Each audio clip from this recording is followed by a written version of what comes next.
Felipe Pereira. Gente, essas coisas infelizmente acontecem, né? E vai ser investigado. Mas agora a gente vai falar sobre o que isso causa para a criança, né? Nós estamos em contato com a doutora Juliana Okuyama, é médica pediatra, né? Coordenadora do Pronto-Socorro Infantil e unidades de internação pediátrica das unidades do Hospital Veracruz. Doutora Juliana, muito boa tarde, obrigado por nos atender aqui no estúdio CBN. Boa tarde a todos. Doutora Juliana, a gente sabe, né, desde que a criança, quando ela nasce, ela já chora de fome, né? E depois que ela cresceu um pouco mais, ela está começando a se desenvolver, ficar desnutrida da maneira como estava essa criança, né? Isso pode trazer muitos problemas futuramente, né? Sim, é um caso dramático, né? Muito triste, como você mesmo falou. A privação de alimentos nesse grau prejudica todo o crescimento, desenvolvimento, não só físico, como psíquico, cognitivo dessa criança, certamente. Nesse caso, o pai diz, né, que não tinha condições de alimentar. O que uma família faz, né? Infelizmente a gente vê aqui pelas ruas do centro de Campinas, principalmente nas avenidas, né, muitas pessoas em situação de rua ou então que tem poucas condições com crianças no colo, né? Como que se substitui a alimentação de uma criança se não se tem condições de fazer? Como se deve proceder, doutora Juliana? Na verdade, é um caos social, né, que vivemos, nessa situação social cada vez mais agravada, né? Infelizmente, nós contamos muito com os programas sociais, né, que tentam acolher, que tentam fornecer minimamente uma cesta básica para essas famílias, né? Então, não há uma substituição dos alimentos, né? Não há uma solução, um remédio, né, um suplemento que possa substituir de fato as refeições que são tão necessárias para todo ser humano, né? Então, o fato é que a privação de alimentos vai prejudicar de forma significativa o crescimento das crianças, né? Como eu bem falei, não só a questão física, né, de altura, do peso, da massa muscular, né, mas também a questão da inteligência, né, a questão da afetividade. Tudo isso é muito prejudicado. Infelizmente, a gente não tem uma substituição fácil, né, dos alimentos. Então, muitas vezes, temos que contar aí com o auxílio não só das políticas públicas, né, de auxílio, como também dos programas das ONGs, né, e voluntários, para minimizar esse problema com comida de verdade para essas pessoas. E como que se sucede o tratamento de uma criança encontrada nessas condições, né? Claro que ela vai ter que se alimentar, só que ela vai ter um pouco de dificuldade de receber o alimento, né? Que tipo de tratamento tem que ser feito, doutora Juliana? Então, esse processo é um processo lento e tem que ser tomado e tem que ser feito, né, de uma maneira muito cautelosa. A criança ela se encontra num estado muito grave, de desnutrição proteico-calórica grave. Muito provavelmente, o tratamento vai envolver uma alimentação, às vezes até por sonda, não vai ser via oral, para que a gente consiga dar o aporte calórico necessário, usando justamente as dietas enterais pediátricas, mas isso vai ser feito de uma forma gradual. A gente não pode dar o aporte calórico de uma forma abrupta, porque aí nós vamos ter repercussões também que a gente chama a gente tem repercussões da renutrição.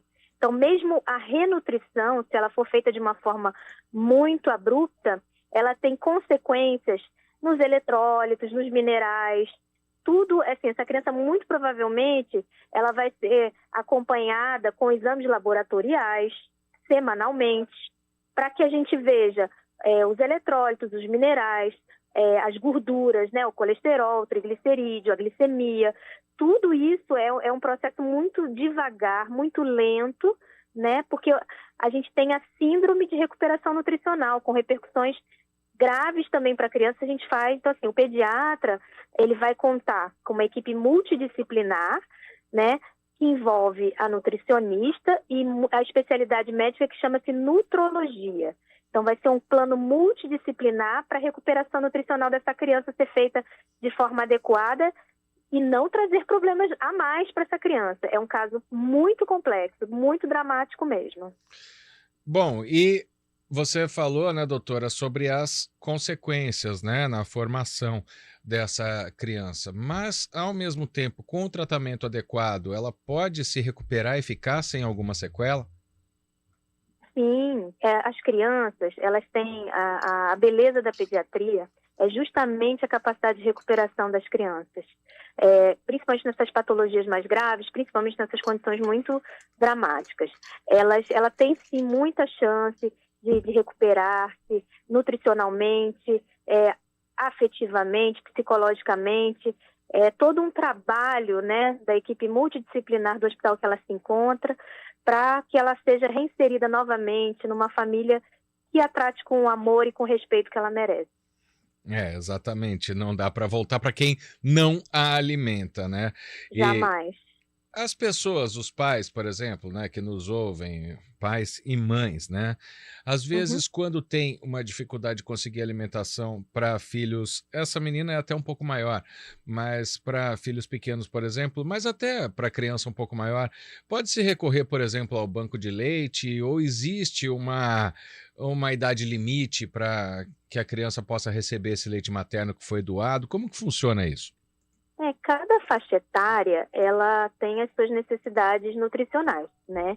Então, a gente fala que de 0 a 6 meses, o alimento ideal é o aleitamento materno exclusivo, né? Se a mãe não tem condições de amamentar a criança por algum motivo, a gente lança a mão das fórmulas de partida, que são as fórmulas industrializadas, né? Que, na verdade, muita gente não sabe, mas são leite de vaca, mas são fórmulas leite de vaca adaptado para a faixa etária, as necessidades nutricionais da faixa etária, tá? Com o cuidado, né, do balanceamento nutricional dessa fórmula. A partir dos 6 meses, começa a introdução alimentar, né? O aleitamento materno, ele é preconizado até os 2 anos de vida, tá? Além da introdução alimentar a partir dos 6 meses. Os bancos de leite que você mencionou, geralmente, a doação de leite materno, ela vai principalmente para as crianças que estão internadas na maternidade, que são os prematuros, os baixo peso, que realmente se beneficiam do leite materno doado, porque eles têm consequências negativas do uso de fórmula por conta da prematuridade, por conta do baixo peso, entendeu? Então, Sim. o banco de leite a que você se referiu, essa doação que é feita para o banco de leite, ela é para suprir a necessidade principalmente dos pacientes que estão internados em algum UTI neonatal, tá? Ele não é para doação para as pessoas para os bebês fora, né? Egressos da maternidade, Certo. tá? Como eu falei, na dificuldade de obter fórmulas, né? As fórmulas de partida, como eu mencionei, existem as ONGs, os trabalhos voluntários, que geralmente fazem esse trabalho de distribuição, caso a família não tenha condições de adquirir a fórmula adequada para a idade da criança, né? Sim, doutora Juliana, até pela ética médica, eu não posso perguntar para você sobre o caso dessa criança de Rio Claro, né? Que não Uhum, comia há 40 dias, né? Tem 3 anos, as fotos uhum, dela uhum. extremamente subnutrida. Mas quando tem casos como esse, né? O tempo de recuperação, ele é demorado? Dá para ter uma Sim, ideia, mais ou menos, de uma maneira geral, não desse caso especificamente? demora. Vamos colocar aí pelo menos umas 4 semanas, 6 semanas. É um processo muito lento, como eu lhe falei. O processo de recuperação nutricional, a gente tem que fazer devagar, né, com cuidado, fazendo exames laboratoriais para ver se não está tendo a síndrome de recuperação nutricional, que daí é uma consequência patológica da recuperação nutricional, se ela é feita de forma abrupta, como eu mencionei. Então, é um processo lento, né? Eu acredito que vai aí umas 4, 6 semanas, até mais, né? Como eu não tenho detalhes do caso, eu realmente não posso afirmar com tanta clareza, mas é um processo lento, sim. Mas a gente vai esperar, né, que essa Menina, fique bem, como você explicou, tem esperança que isso aconteça. Doutora Juliana Okuyama é pediatra, coordenadora do Pronto-Socorro Infantil das Unidades de Internação Pediátrica do Veracruz. Muito obrigado pela entrevista para a gente aqui no Estúdio CBN. Doutora Juliana, uma boa tarde. Eu que agradeço. Boa tarde, boa semana a todos. Com melhores notícias. Com certeza.